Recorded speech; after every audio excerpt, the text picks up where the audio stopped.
Hi hello welcome to my channel ultra study centre 2.0. நம்மளோட சேனலில் இது வரைக்கும் ஸ்போக்கன் இங்கிலீஷ் சம்மந்தமாகவும், காம்படிட்டிவ் எக்ஸாமுக்கு தேவையான இங்கிலீஷ் சப்ஜெக்ட் சம்மந்தமாகவும், இங்கிலீஷ் கிராமர் சம்மந்தமாகவும், பொது அறிவு சம்மந்தமாகவும் நிறைய வீடியோஸை நம்மளோட சேனலில் அப்லோட் பண்ணியிருக்கோம்.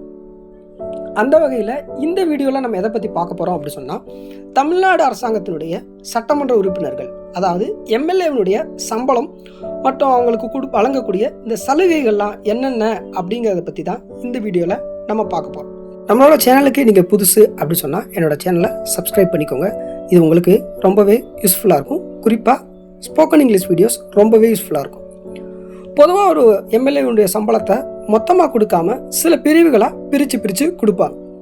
அது என்னென்ன பிரிவுகள் அப்படின்னு சொன்னால், அடிப்படை சம்பளம், பேசிக் சேலரி. ஒரு எம்எல்ஏனுடைய அடிப்படை சம்பளம் மாதம் 30,000 ரூபா அப்படிங்கிற அடிப்படையில் எல்லா எம்எல்ஏவுக்கும் கொடுப்பாங்க. இது பொதுவாகவே எல்லா எம்எல்ஏவுக்கும் பொதுவான ஒரு விஷயந்தான். அவங்களுடைய மாத சம்பளம் அடிப்படை சம்பளம்னு சொல்லிட்டு ஒரு 30,000 ரூபா. அதை தாண்டி அவங்களுக்கு தொகுதிப்படி, அதாவது கான்ஸ்டிடியூன்சி அலவன்ஸ், தொகுதியில் மக்களோட பிரச்சனைகளை தீர்க்கிறதுக்காக, அவங்களுக்கு சில செலவுகள் செய்கிறதுக்காக, அந்த விஷயத்துக்காக கனெக்ட் பண்ணி மாதம் 25,000 ரூபா என்ன பண்ணுவாங்க அப்படி சொன்னால், எம்எல்ஏவோட சம்பளத்தோடு சேர்த்து தொகுதிப்படி அப்படின்னு சொல்லிட்டு அவங்களுக்கு கொடுப்பாங்க.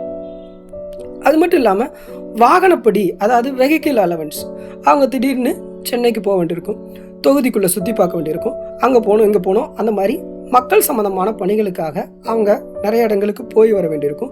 அப்படி அவங்களுக்கான இந்த ட்ராவலிங் அலவன்ஸ் அப்படி வாகனப்படின்னு சொல்லிட்டு மாதம் 25,000 ரூபா அவங்களோட சம்பளத்தோட சேர்த்து கொடுக்கப்படுது.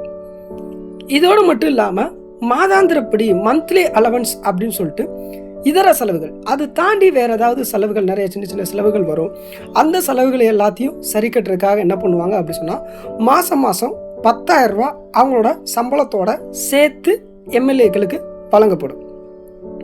அது மட்டும் இல்லாமல் இவங்களுக்கு இந்த சம்பளம் போக வேறு என்னென்ன சலுகைகள்லாம் இருக்குது அப்படின்னு சொல்லி பார்த்தீங்கன்னா, தொலைபேசி மற்றும் அஞ்சல், இந்த போஸ்ட் ஆஃபீஸ் சம்மந்தமானது, செல்ஃபோன் ரீசார்ஜ், பேசுகிறதுக்கு இந்த சம்மந்தமான விஷயங்கள் எல்லா செலவுகளையும் இந்த அரசாங்கமே ஏற்றுக்கிறோம்.